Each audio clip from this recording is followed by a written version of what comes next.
C'est parti, épisode numéro 1 de la série les amis, les nouveaux millionnaires. Dans cet épisode, tu vas découvrir le parcours étonnant de Michel Destruel qui connaît aujourd'hui une ascension et une réussite exceptionnelle dans son domaine. Il va te partager ses réussites mais aussi ses échecs et tout un tas de conseils pour te permettre à toi aussi d'obtenir des résultats du même type. Dans cette série, tu trouveras exclusivement des personnes qui sont parties de zéro et qui sont aujourd'hui devenues millionnaires. Si tu n'es pas encore abonné à cette chaîne, je t'invite à le faire dès maintenant si tu veux suivre cette série. Je te souhaite une excellente vidéo. On va tout de suite partir à Londres, là où j'ai rencontré Michel. Et n'hésite pas à réagir dans les commentaires tout au long de la vidéo et tout au long de cette interview.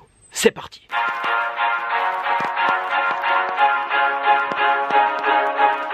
Bonjour Michel.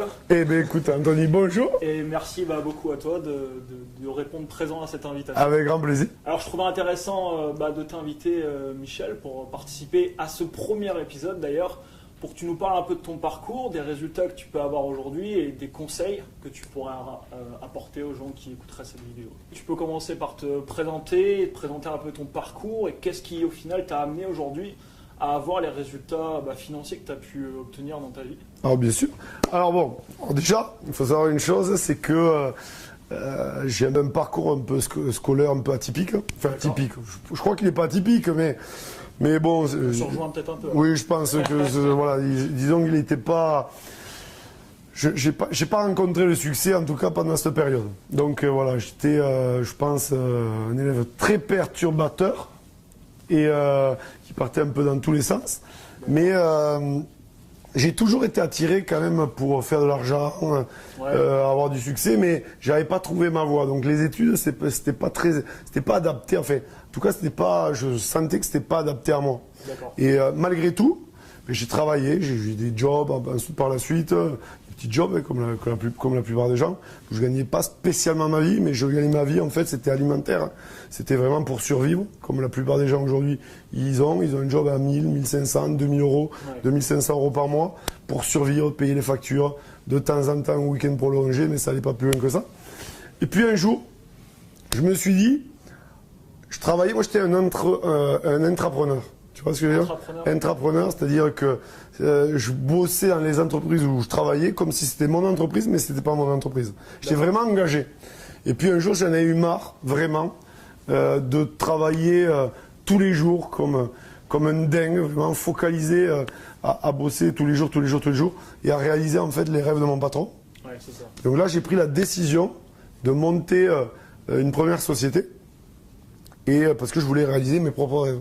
À un moment donné, je pense que c'est le virage à 180 degrés, il fallait le prendre, et c'est pour ça que je me suis lancé. Alors j'ai monté je ne vais pas t'expliquer toutes les sociétés que j'ai eues, mais... C'était à quel âge tu as commencé à monter ta première boîte ? Je crois que ma première boîte, j'ai 20 ans. 20 ans, ok. Ouais, 20 balais. Assez tôt, ouais. Alors j'ai eu des sociétés où j'ai gagné beaucoup d'argent, et des sociétés où j'ai tout perdu. D'accord. Tu vois, et je pense que c'est le parcours aussi logique d'un chef d'entreprise. Souvent les gens, ils n'osent pas se lancer en tant que chef. Ils veulent être chef d'entreprise, mais ils ne veulent pas prendre de risques. Il y a des risques. Je veux dire, c'est tellement facile de dire oui, il lui fait rien. Je veux dire, si on veut avoir du succès, il y a une part de risque à prendre. Et bien sûr, il faut maîtriser les risques. D'accord ? Il faut anticiper plein de choses. Mais je pense qu'on ne peut pas avoir du succès sans prendre au moins une prise de risque minimum. Bon, ben voilà, moi j'étais jeune, j'ai des sociétés, comme je te dis, où j'ai fait des sous, sociétés où j'ai tout perdu. Et je pense que c'est le parcours logique d'un entrepreneur, tu vois, aujourd'hui. Et c'est ce qui t'amène aussi à être là aujourd'hui. On est d'accord. C'est-à-dire que les échecs du passé m'ont servi de leçon pour aujourd'hui avoir du succès. La plupart des gens, quand ça ne marche pas pour eux, c'est la faute à leur patron, c'est la faute aux voisins, c'est la faute à la famille, c'est la faute à tout le monde, mais c'est jamais leur faute. C'est la faute aux clients, mais c'est jamais leur faute.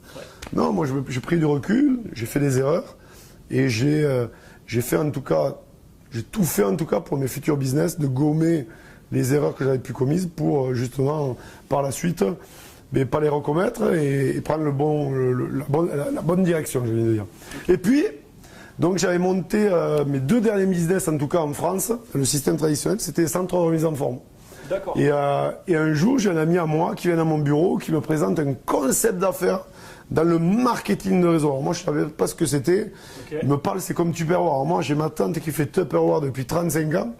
Donc moi, je me vois, bon, Oui, ok, c'est cool, elle fait un peu de sous, mais bon, je me voyais pas faire des réunions avec mes copines. Tu vois ce que je veux dire? C'était pas mon trip. J'avais 15 salariés dans mes deux sociétés. J'avais investi 1 million d'euros. J'avais des crédits par-dessus la tête. J'étais focus. C'est mon banquier qui faisait en sorte que je sois focus sur mes business. Parce qu'à un moment donné, t'as pas le choix, tu vois. Et souvent, d'ailleurs, dans le système traditionnel, ton banquier, il te laisse pas le choix que d'être focus sur ton business, et malheureusement, ça empiète souvent sur ta vie privée. Et après, malheureusement, ça part en cacahuète, comme on dit. Et souvent, moi, j'ai plein d'amis à moi chez l'entreprise qui se retrouvent célibataires. Et vie professionnelle, ça fonctionne bien, mais vie privée, c'est un peu bancal ou très compliqué. Et en fait, moi, mon pote, il vient, je ne l'avais pas vu depuis 6 mois, il me présente un conseil de marketing de réseau. Il fallait investir quelques centaines d'euros. En fait, j'ai démarré de suite. Ouais. Mais je vais te dire quelque chose. Moi, j'avais un hic. C'est-à-dire, comment c'est possible qu'on puisse gagner autant d'argent en ayant investi si peu d'argent? Souvent, les gens qui se lancent sur le marketing de réseau, ils comprennent pas. Je comprends pas, il faut payer pour travailler. Bon, moi, c'est pas du tout ça parce que je comprenais la notion d'investissement. Oui, tu l'avais déjà fait avant. Tu vois, et puis c'était pas 500 balles, tu vois, c'était beaucoup d'argent. Ouais. Donc, et moi, pour moi, je me suis dit, comment c'est possible de gagner autant d'argent, comme ils disent, en regardant le plan de rémunération, en investissant si peu? Et donc, je me suis dit, où je suis passé à côté de quelque chose, ou alors je suis has-been, je sais pas, je comprends rien au business, bon, peu importe. Et alors, ce que j'ai fait, je me suis lancé, et de suite, j'ai acheté des bouquins sur cette industrie. Et là, j'ai compris que c'était l'industrie du XXIe siècle, j'ai compris que il y avait quelque chose à comprendre, et qu'il y avait vraiment des sous, que c'était une industrie qui pesait 200 milliards de dollars. Tu as commencé à te former vraiment. Exactement. Okay. Je pense que dans tout, peu importe le secteur, je parle de marketing de réseau, mais bien avant ça, dans le système traditionnel, je me formais aussi. Et je pense que la clé, c'est la formation. Je veux dire, tu veux faire un business en ligne, il faut se former. Tu veux, dans n'importe quel business, il faut être formé, obtenir des compétences qu'on n'a peut-être pas à la base, mais à force, avec le temps, à force de se former et de pratiquer, parce que la pratique, c'est la meilleure des expériences, mais c'est là, à un moment donné, qu'on comprend des clés. Et donc, je me suis lancé, j'ai fait 4 sous au début, ouais. Et puis, à un moment donné, je commençais à faire des revenus assez conséquents, sympa. Okay. Et là, j'ai pris la décision de mettre en vente mes sociétés. Et alors, ça a pris du temps, tu vois, ça a pris du temps, parce que stratégiquement aussi, c'est bien, quand tu commences à faire des sous, il faut pas non plus péter les plombs et tout lâcher, tu vois. Ouais, parce que ça peut être... décision trop vite. Exactement, parce que ça peut être juste 1 ou 2 ou 3 mois où tu fais un peu d'argent, ouais. Et tout d'un coup, tout s'effondre. Donc, j'ai attendu plusieurs mois. Quand j'ai vu que c'était régulier, que c'était constant, là, j'ai pris la décision de mettre en vente mes sociétés. Et par la suite, une fois que j'étais libéré de mes sociétés, là, j'ai pu me mettre à fond. Et là, j'ai commencé vraiment à faire le large financièrement. Okay. Et dans cette industrie, j'ai mis 4 ans pour faire mon premier million. Donc, c'est une industrie qui fonctionne. Et comme toute industrie, s'il n'y a pas d'engagement, ça ne fonctionnera pas. Moi, j'ai des potes à moi, ils sont dans l'immobilier. Certains font de l'argent, certains même en perdent. Et, mais la différence entre les deux, c'est que ceux qui font de l'argent, ils sont super engagés avec de bonnes stratégies. Et en permanence, ils se renouvellent, ils se remettent en question. Ouais. Et ça fait rien. Pas tout savoir et se dire, ok, j'ai rien. Exactement. Moi, j'ai des copains qui ont un restaurant, des salles de coiffure. J'en ai un, il a des franchises à la coiffure, il fait des millions. Et j'en ai un autre, il a déposé le bilan il y a quelques mois. Je veux dire, tout secteur, il y a des gens qui ont du succès, il y a des gens qui ont des échecs. La réalité, c'est pourquoi les gens ont du succès ou des échecs. Souvent, il y a un manque de remise en question. Ils pensent tout savoir alors qu'ils ne savent pas tout. C'est souvent le cas. Et puis surtout, ils ne sont pas focus, ils se dispersent. Moi, je pense que quand tu as un business, tu peux faire plusieurs business, mais pas en même temps. Au début, en tout cas, ou du moins quand tu n'as pas l'expérience. Le but, c'est, tu as un business, tu te focalises à 100%, tu vas au bout des choses, et après, tu mets toute ton énergie. Parce que si tu... Moi, je prends souvent l'exemple, le sport. Prenons Zidane. Tous les Français le connaissent. Bon, Zidane, il a été champion du monde de football, il a eu le ballon d'or, mais il n'a pas été champion du monde de football et champion du monde de rugby. Où il s'est pas mis au tennis. Ouais. On est d'accord. Il est allé au bout de ses rêves. Ça ne veut pas dire qu'en parallèle, il ne fait pas d'autres sports. Mais je veux dire, il est allé au bout de ses rêves. D'ailleurs, le seul Jordan, qui a été le plus grand champion de basket, il a été le plus grand joueur de tous les temps. Au décès de son père, il s'est mis au baseball. Il allait juste, enfin c'est déjà bien, en seconde série. Mais ça n'a pas été en même temps. Ça a été après sa carrière de basketteur. Ouais. C'est très très compliqué de faire tout. Alors oui, dans le business, on peut par la suite investir dans différents secteurs, dans différents domaines. Mais au début, je pense qu'il faut avoir un objectif, d'accord, un projet, aller au bout de son projet, travailler dur, être focalisé et quoi qu'il se passe, aller au bout des choses. Ça, c'est important. Un peu le problème, je sais pas ce que tu en penses aujourd'hui, mais c'est vrai que les gens, comme tu dis, ont tendance à énormément se disperser. Ils se dispersent. Surtout sur Internet, on voit tellement de choses. Donc, du coup, la nouvelle opportunité arrive, le nouveau truc, et boum, on a envie d'y aller, quoi. Et ils y vont. Et le problème, ils laissent tomber leur business et 3 mois après, ils refont la même chose avec un autre business. Ça, c'est une erreur qui est terrible. Et s'ils continuent comme ça, s'ils se posent pas à un moment donné, et s'ils vont pas au bout des choses, à un moment donné, les années passent. Moi, je dis souvent ça. Les années passent.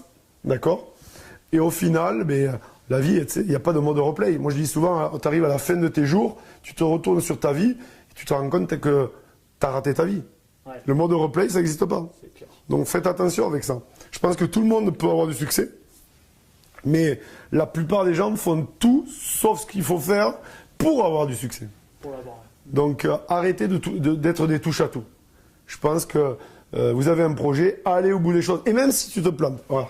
Même s'ils se plantent, ils vont apprendre plein de choses. Mais en changeant tous les 2-3 mois d'entreprise ou de projet, ils apprennent rien. Ouais, tu peux pas avoir d'importants résultats. Et puis comme tu dis, tu te plantes et au final, tu as plus d'informations en ta possession, quoi. Exactement. Exactement. Et il faut se planter. Plus tu te plantes, plus tu apprends.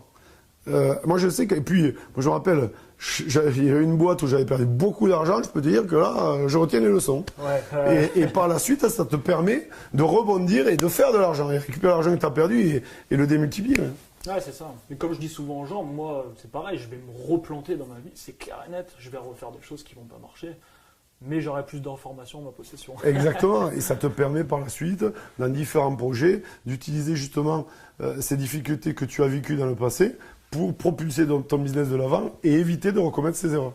Tout à fait. Et là, aujourd'hui, donc j'ai une carrière dans le marketing de réseau qui a été, je peux le dire parce que c'était fabuleux.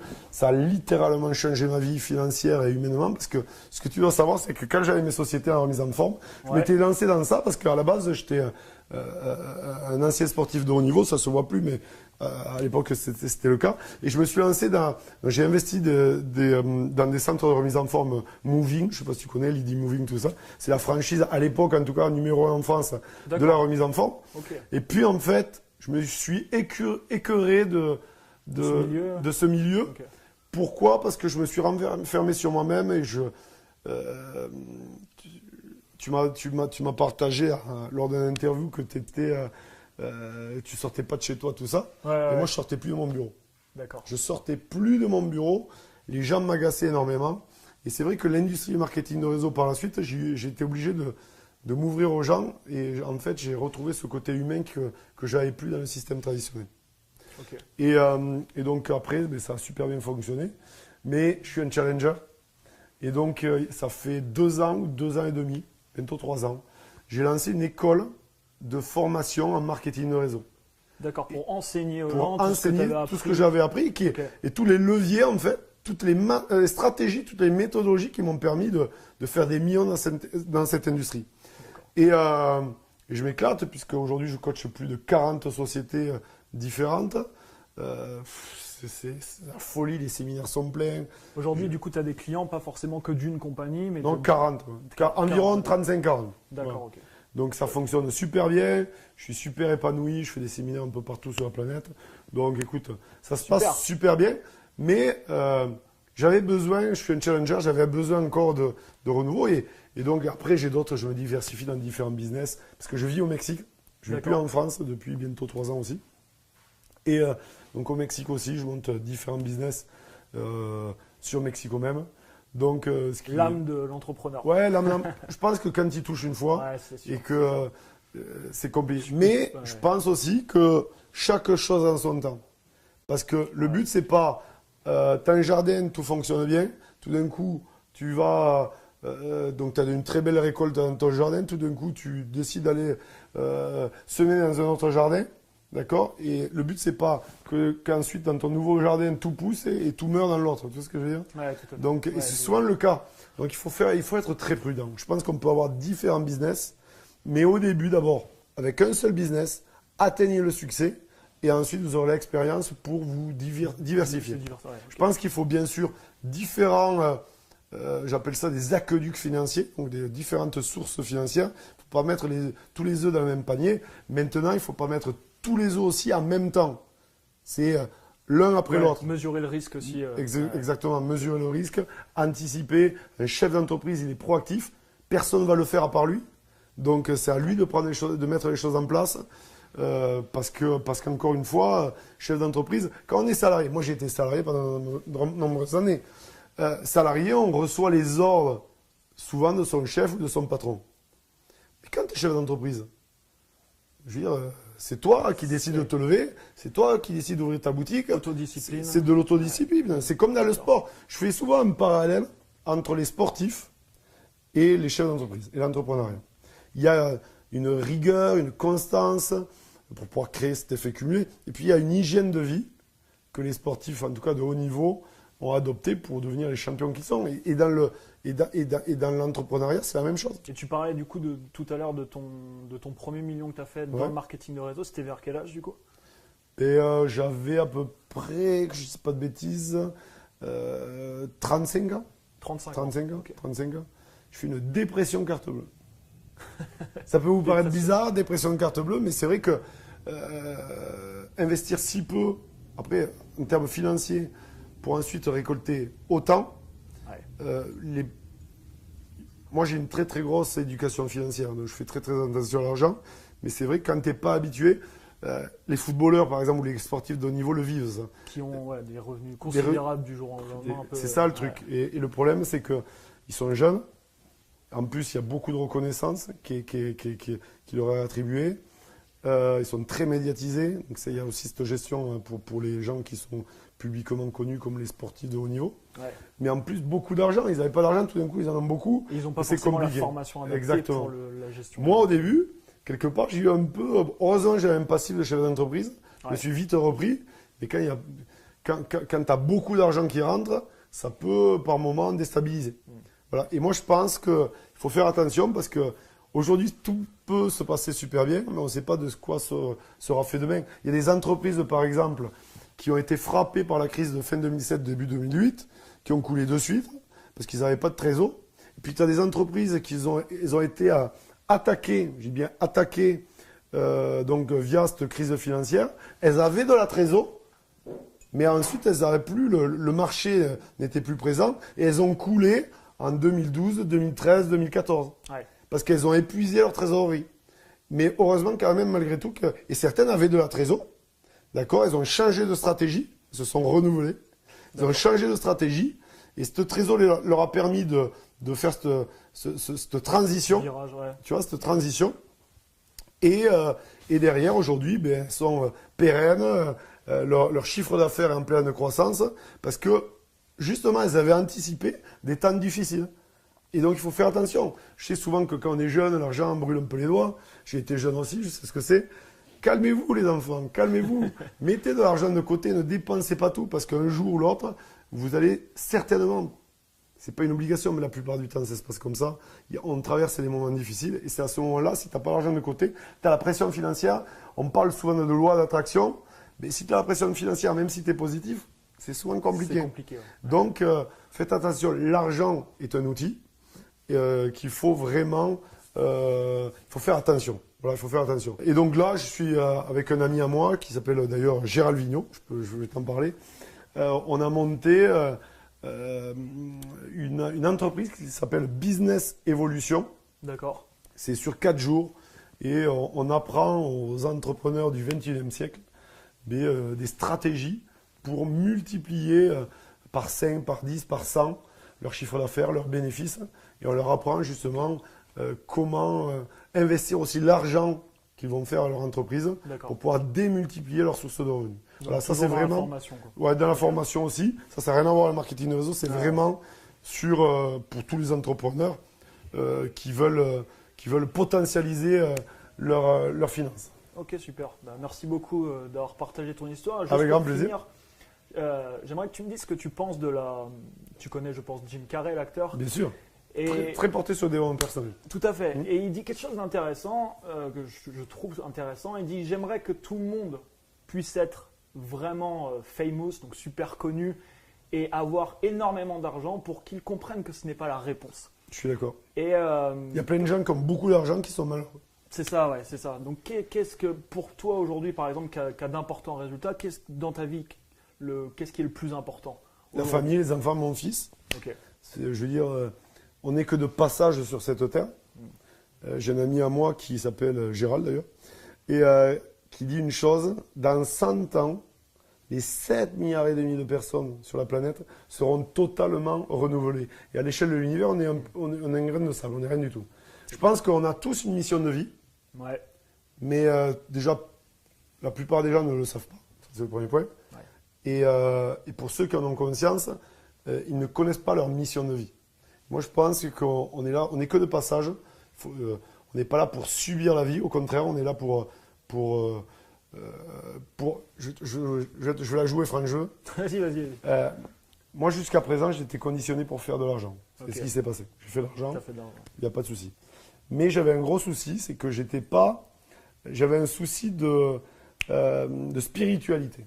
D'accord. Je n'étais pas assez dans la spiritualité. C'était mon intérêt financier. Alors, je donnais toute mon énergie, mon focus, donc forcément, je faisais de l'argent. C'est aligné sur toi. C'est ça mon Ok. problème. C'était ça mon problème. Et si tu veux, là, j'ai décidé, comme je vis au Mexique, je vois la pauvreté qui peut y avoir au Mexique. C'est horrible. Et donc, j'ai décidé, là, je suis en train de créer actuellement une association qui s'appelle Los Niños Son Estrellas, les enfants sont des étoiles, D'accord. pour aider tous les enfants défavorisés, en tout cas, à pouvoir accéder à des soins médicaux, pour se faire opérer, par exemple, le problème cardiaque, pour une opération qui coûte cher. Parce que le Mexique, ce n'est pas la France. Je vous le dis, en France, on a vraiment de la chance. Au Mexique, tu n'as pas d'argent, tu meurs. Ouais. Donc, je suis vraiment focalisé aussi sur mon association. Super. Parce que mon but, c'est vraiment d'aider un maximum. Et là, il n'y a pas d'intérêt. C'est vraiment, là, c'est vraiment, je veux vraiment aider un maximum d'enfants à trouver des solutions pour leur apporter l'argent, en tout cas pour pouvoir les soigner.